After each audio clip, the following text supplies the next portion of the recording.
Γεια σας!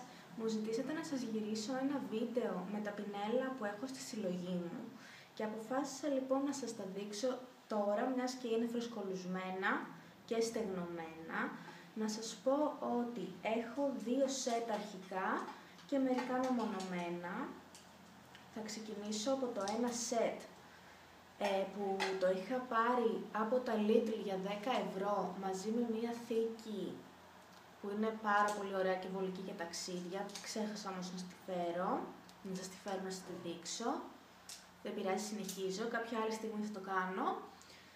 Λοιπόν, το μόνο πινέλο που είναι βρώμικο, γιατί μόλις το χρησιμοποίησα για κοψίματα, είναι αυτό εδώ. Η συλλογή λέγεται Miomare, είναι, να μην σας το δείχνω αυτό όλο μαζί, είναι λοξό, κοφτό, και είναι το ιδανικό πινέλο για να κάνετε, όπως είπα πριν, τα κοψίματά σας. Να σας πω ότι είναι πάρα πολύ βολικά αυτά τα συγκεκριμένα πινέλα, πάρα πολύ μαλακά. Δεν έχω χάσει ούτε μια τρίχα από κανένα και τα έχω νομίζω 1 χρόνο και τα χρησιμοποιώ. Περνάω στο δεύτερο πινέλο που είναι αυτό εδώ για πούδρα ή και για ρούζ. Εγώ το χρησιμοποιώ για πούδρα κυρίως. Με βολεύει πάρα πολύ. Νιώθω ότι μιλάω πολύ σιγά, αλλά έχει τόσο συκοφαντική ησυχία επειδή είναι και Κυριακή. Και δεν μπορώ να μιλάω πιο δυνατά, θα το προσπαθήσω. Αυξάνω το volume. Περνάω στο τρίτο πινέλο, το οποίο βλέπω ότι το έχω χρησιμοποιήσει τελικά. Άρα το δεύτερο βρώμικο. Είναι αυτό εδώ το μικρό πλακέ πινέλο που είναι είτε για concealer είτε για σκιές. Εγώ το χρησιμοποιώ για σκιές κυρίως επειδή είναι πλακέ, είτε για το κινητό βλέφαρο είτε και κάτω από το φρύδι, πιο πολύ για κάτω από το φρύδι. Έχουμε μετά αυτό εδώ το πινελάκι, είναι έτσι. Είναι δηλαδή λοξό πλακέ και είναι ιδανικό είτε για να γεμίσετε τα φρύδια σας είτε για να κάνετε λεπτομέρειες όπως το eyeliner ή να διορθώσετε το concealer γύρω από τα χείλη, κάτι τέτοιο. Έχουμε μετά αυτό που είναι και αυτό πλακέ, αλλά δεν είναι λοξό, είναι ενιαίο. Αυτό συνήθως το χρησιμοποιώ για σκιές λεπτομέρειες όπως την ιστορική γωνία. Και τελευταίο, υπήρχε άλλο ένα, αλλά ήταν σφουγγάρι και μου χάλασε κατευθείαν γιατί μια φορά το χρησιμοποίησα. Είναι αυτό εδώ που είναι το πινέλο για τα φρύδια ή για τις βλεφαρίδες και μια φορά άμα μπορείτε να το χρησιμοποιήσετε άμα έχετε μια τελειωμένη μάσκαρα ή θέλετε να το χρησιμοποιήσετε σε κάποιον άλλον. Αυτά βολεύουν τις επαγγελματίες, να βάλεις το βουρτσάκι μες στη μάσκαρα και να το χρησιμοποιήσεις σε μια πελάτησα ή σε ένα τρίτο πρόσωπο. Και μετά το πλένεις και δεν χρειάζεται να το ξαναβάλεις φυσικά στη μάσκαρα για λόγους υγιεινής. Αυτό ήταν το πρώτο σετ. Ήταν 7 πινέλα, νομίζω ήταν 8 πινέλα, άρα μάλλον πρέπει να μου έχουν χαλάσει 2 πινέλα.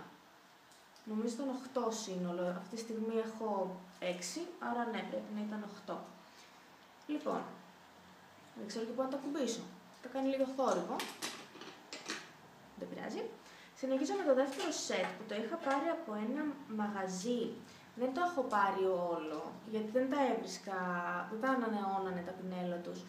Είναι πάρα πολύ όμορφο αρχικά. Από ένα μαγαζί στα Γιάννενα λοιπόν το είχα πάρει με φθηνά καλλιτικά. Είναι Leopard Rose Gold, να το πω. Rose Bronze, μάλλον κάπως έτσι. Ξεκινάω με το πρώτο πινέλο που το χρησιμοποιούσα εγώ για κοψίματα. Αλλά πλέον δεν το πολύ χρησιμοποιώ γιατί έχω κολλήσει με το άλλο σετ. Ήταν πάρα πολύ φθηνό αυτή η σειρά, δηλαδή το κάθε πινελάκι από τα μικρά έκανε 1,5 ευρώ, ενώ το μεγάλο έκανε γύρω στα 3-4 νομίζω.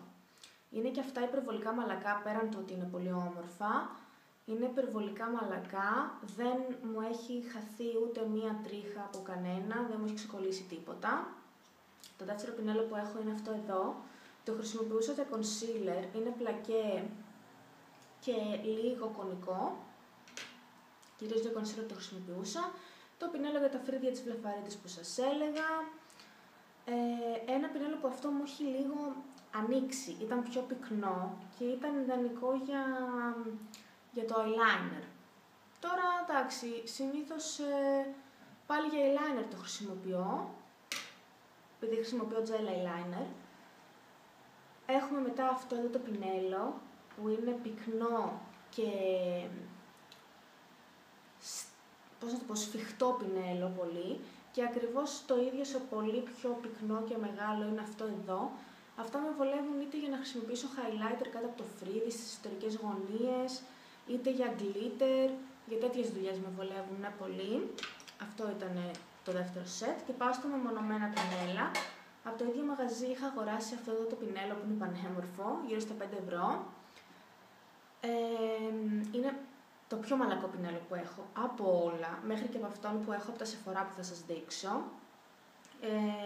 Το έχω χτυπήσει λίγο εδώ κάπου, αυτά είναι λεπτομέρειες. Δεν βγάζει καθόλου τρίχες, πολύ σπάνια. Είναι το αγαπημένο μου χρώμα καταρχήν, το χρησιμοποιώ για ρούζ. Πάντα, ακόμα και τώρα. Μετά έχω από μια παλέτα, τώρα αυτό πρέπει να είναι από την παλέτα In The Buff από τη W7. Από τη μια έχει σφουγγαράκι και από την άλλη έχει τρίχνο πινελάκι. Δεν το έχω χρησιμοποιήσει ακόμα. Από πάλι ένα μαγαζί με οικονομικά καλλιτικά, νομίζω το Dust & Cream, έχω πάρει αυτό εδώ το πλακέ πινέλο για σκιά, για εφαρμογή σκιά στο κινητό πλέφαρο. Δεν ξέρω πόσο το είχα πάρει, όχι πάνω από 2 ευρώ.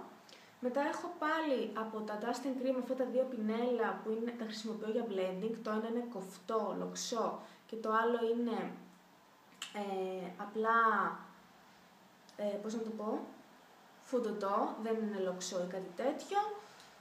Είναι πάρα πολύ βολικά και μαλακά και τα δύο, τα οποία ήταν στα 3 ευρώ το καθένα. Εδώ έχω ένα πινέλο με βουρτσάκια, είναι και τα δύο, από μια παλέτα της Sleek. Δεν το έχω χρησιμοποιήσει. Δεν με βολεύουν πολύ τα σφουγγαράκια. Και τώρα πάμε στα λίγο πιο ακριβά, να το πω έτσι, λίγο πιο καλά πινέλα. Έχω εδώ από EcoTools το πινέλο για το foundation, για τη βάση, το οποίο δεν με έχει βολέψει καθόλου.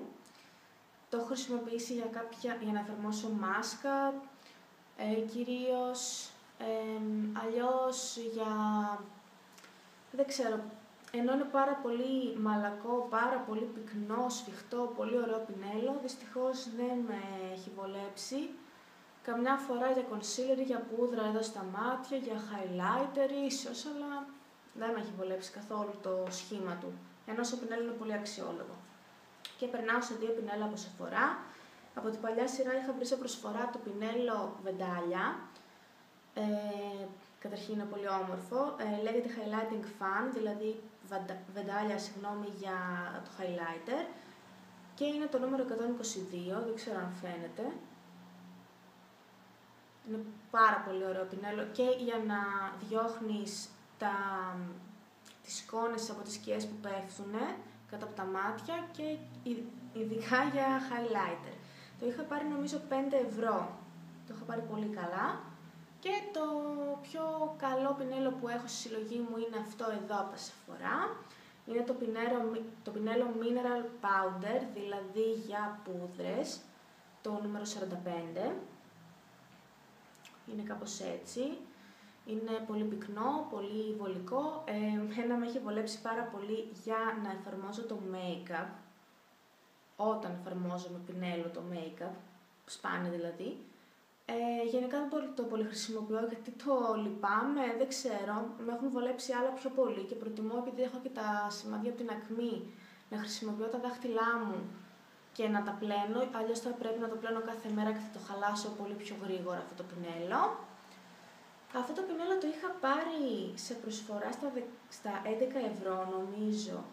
Πρέπει να είχε γύρω στα 20 αρχική. Είναι πάρα πολύ καλό και γενικά τα πινέλα της Sephora πάντα τα λιγουρεύομαι.